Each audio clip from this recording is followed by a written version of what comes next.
ఆచి చికెన్ మసాలా వారణాసి సంబంధించి కొన్ని వీడియోలు ఫోటోలు వైరల్ అవుతున్నాయి.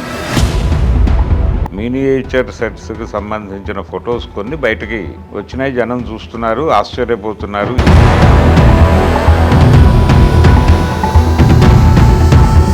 ఆ కాలంలో జరుగుతున్న సంఘటనని ఆ నేపథ్యంలో చూస్తున్నాం. కాబట్టి వారణాసి అనేది ఇప్పుడు ఒక క్యూరియస్ ఐటమ్. భారతీయ పురాణ ఇతిహాసాలని మరొకసారి ప్రపంచ వేదిక మీద. భరద్వాజ్ గారు, ఇప్పుడు వారణాసి సంబంధించి కొన్ని వీడియోలు ఫోటోలు వైరల్ అవుతున్నాయి. అవును, అది కాకుండా full action sequence 25 minutes shoot చేశారని రకరకాల స్టూడియోస్లో చూసారా? అన్నపూర్ణ స్టూడియోస్లో షూట్ అయింది అనేది మనం చూసాము. అలాగే మినియేచర్ పద్ధతిలో వారణాసి, ఒకప్పటి వారణాసి, దాని తాలూకా వీధులు ఎలా ఉండుంటాయి అనే దానికి సంబంధించి వీళ్ళు రూపొందించినటువంటి మినియేచర్ సెట్స్కి సంబంధించిన ఫొటోస్ కొన్ని బయటకి వచ్చినాయి. జనం చూస్తున్నారు, ఆశ్చర్యపోతున్నారు. ఈ రేంజ్ అంటే దీన్ని విజువల్గా కన్వర్ట్ అయిన తర్వాత తెర మీద ఎలా ఆవిష్కృతం అవుతుంది అనే క్యూరియాసిటీ ఈ రిలీజ్ అయినటువంటి లీక్ అనండి, లేకపోతే ఎలా అయినా పబ్లిక్లోకి వచ్చేసినాయి. ఈ వచ్చేసిన కంటెంట్ ఒక క్యూరియాసిటీని బిల్డ్ చేసుకుంటూ పెడుతోంది. ఇది డెఫినెట్గా సినిమాకు ఉపయోగపడేది.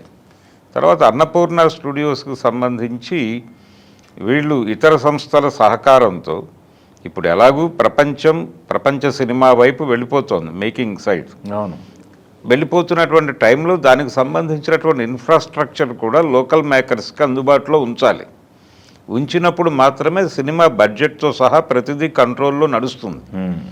వాళ్ళకి ఆ వెసులుబాటు కల్పించడం కోసం ప్రతి చోట ఒక అప్గ్రేడ్ ప్రోగ్రాం నడుస్తోంది. అందులో భాగంగానే వీళ్ళు కూడా ఈ మోషన్ క్యాప్చర్కి సంబంధించి ఇతర అంటే అన్ని రకాల టెక్నాలజీస్ వాడుతున్నారు ఇప్పుడు వారణాసిలో. అవును, పాత రోజుల్లో వాడినటువంటి మినియేచర్ పద్ధతి దగ్గర నుంచి మొదలు పెడితే ఈ మోషన్ క్యాప్చర్ దగ్గర దాకా వచ్చినటువంటి అన్ని టెక్నాలజీస్ని ఆ సినిమాలో వాడి ఆడియన్స్కి రియల్ టైం ఎక్స్పీరియన్స్, అంటే ఆ టైంలో ఆ కాలంలో మనం ఉన్నాం, ఆ కాలంలో జరుగుతున్న సంఘటనని ఆ నేపథ్యంలో చూస్తున్నాం అనే ఫీల్డ్లోకి ప్రేక్షకుడిని తీసుకెళ్ళటమే టార్గెట్.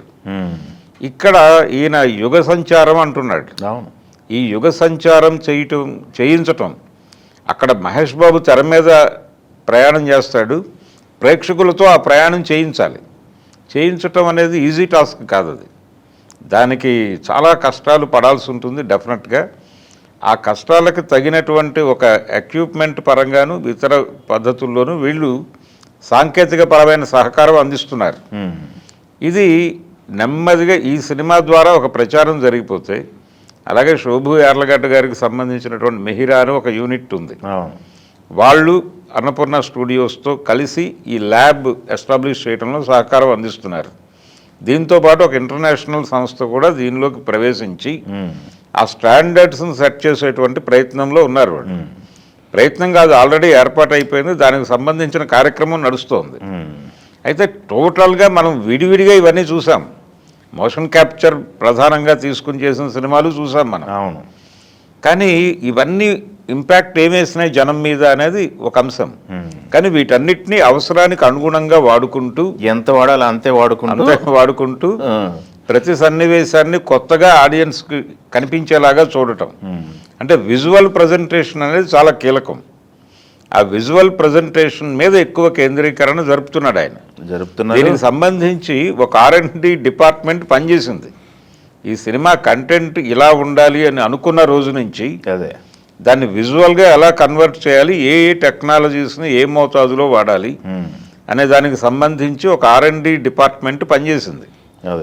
దాని తాలూకా వాళ్ళు ఇచ్చినటువంటి నోట్స్ ఆధారంగానే ఇప్పుడు వీళ్ళు అన్ని విభాగాలని రకరకాల పద్ధతుల్లో వీళ్ళ బడ్జెట్ పరిమితుల్లో ఓపెన్ చేసుకుంటూ పెడుతున్నారు. అందులో గెటప్లు కూడా ఎక్కువ ఉంటాయి అన్నారు కదా.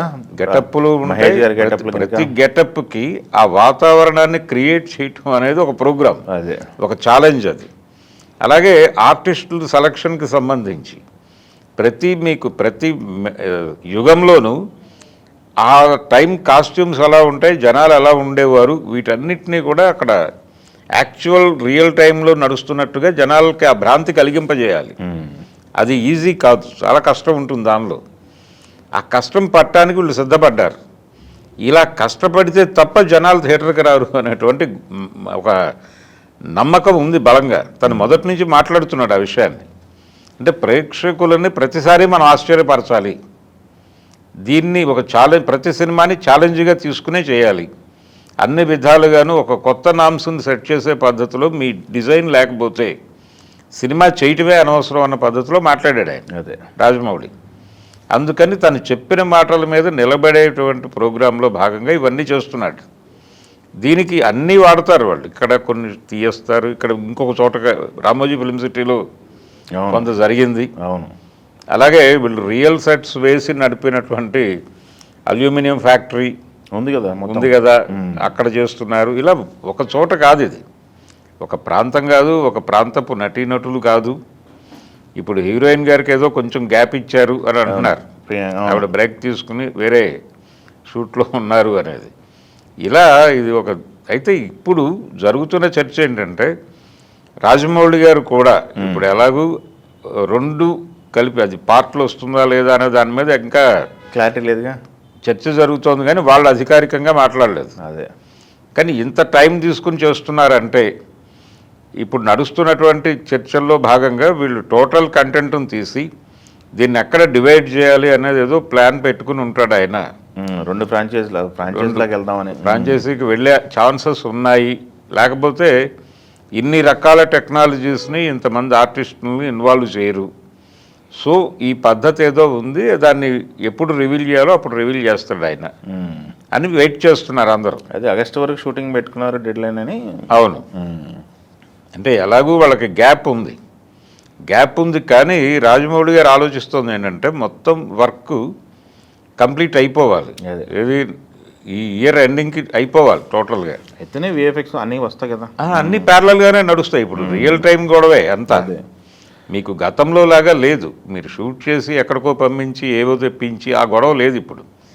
చాలా సందర్భాల్లో షూటింగ్ స్పాట్లోనే వాళ్ళు కూడా ఉంటున్నారు, ఆన్లైన్ అయిపోతుంది. ఉండి ఆన్లైన్ అవటంతో పాటు షార్ట్ తీసేటప్పుడు వాళ్ళ వర్క్కి సంబంధించి ఎలా మ్యాచ్ చేయాలో మార్కింగ్ వాళ్ళు చూసుకున్న తర్వాతే షూట్కి వెళ్తున్నారు. కాబట్టి గతంలో లాగా లేదు ఇప్పుడు పరిస్థితి. ఈ టెక్నికల్ అడ్వాన్స్మెంట్ అంతా వాడుకుంటూ వీళ్ళు ఏం చేస్తున్నారంటే ఈ ఇయర్ ఎండింగ్కి కంప్లీట్ అయిపోతే, కంటెంట్ అయిపోతే అక్కడి నుంచి ఆయన ప్రపంచ భాషల్లోకి తర్జుమా చేయటం అనే ఒక యాక్టివిటీ ఉంది. ఈ ప్రపంచ భాషల్లోకి సినిమాని పంపు చేయడంతో పాటు 160 దాకా మాట్లాడారు ప్రారంభంలో. ఇప్పుడు ఎక్కడ దాకా పెడుతున్నారు అనేది చూడాలి. అయితే ఈ ప్రతి లాంగ్వేజ్లో ఏ లాంగ్వేజ్లో అయితే టచ్ చేస్తున్నారో ఆ ప్రజలకి ఈ కంటెంట్ని నెమ్మదిగా ఎక్కించడం అనే ప్రోగ్రాం కూడా మొదలవ్వాలి ప్యారలల్గా. సోషల్ మీడియా ద్వారాను అక్కడ మెయిన్ స్ట్రీమ్ మీడియాతో ఇంటరాక్షన్ ద్వారాను ఇది జరగాలి.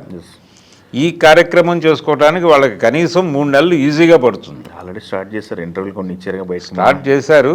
ఇది ఇంకొంచెం ఇంటెన్సిఫై అయ్యి జరగాలి. ఆ చేయటానికి సంబంధించినటువంటి లీజర్ దొరకాలి తనకి.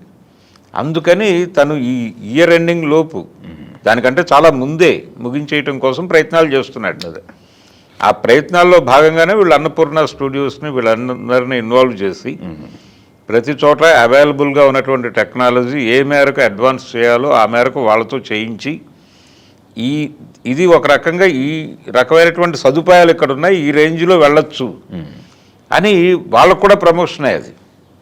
అందుకని ప్రతి చోట బెంచ్ మార్క్ క్రియేట్ చేసుకుంటూ పెడుతున్నారు. మేకింగ్ సైడ్ దగ్గర నుంచి ఆర్టిస్టుల దగ్గర. మహేష్ బాబుకి ఇది ఒక ప్రెస్టీజియస్ ప్రాజెక్టు. ఈ ప్రాజెక్ట్ నుంచి తన మార్కెట్ వైడన్ అవడంతో పాటు రెస్పాన్సిబిలిటీస్ పెరుగుతాయి. నెక్స్ట్ చేయబోయే ప్రాజెక్ట్స్ మీద దీని ప్రభావం ఖచ్చితంగా ఉండి తీరుతుంది. దాన్ని బ్యాలెన్స్ చేయాలి, మ్యాచ్ చేయాలి, లేకపోతే కుదరని పరిస్థితి. అంటే ప్రతి హీరోని ఎక్కడికో తీసుకెళ్ళి వదిలిపెట్టేస్తాడు ఈయన రాజమౌళి. మళ్ళీ దీన్ని మ్యాచ్ చేయడానికి వాళ్ళు చాలా కష్టాలు పడతారు. కాబట్టి వారణాసి అనేది ఇప్పుడు ఒక క్యూరియస్ ఐటమ్, ఒక డిస్కసివ్ పాయింట్గా నడుస్తున్నటువంటి సినిమా. అన్ని విధాలుగాను కొత్త మార్కెట్లు క్రియేట్ చేస్తున్నారు, కొత్త ఏరియాలను ఎక్స్ప్లోర్ చేస్తున్నారు, కొత్త తరహా కంటెంట్తో వస్తున్నారు. టెక్నాలజీ భారతీయ పురాణ ఇతిహాసాలని మరొకసారి ప్రపంచ వేదిక మీద అంటే ఇప్పటివరకు తెలుగుకి సంబంధించి ఒక ఇమేజ్ ఉంది.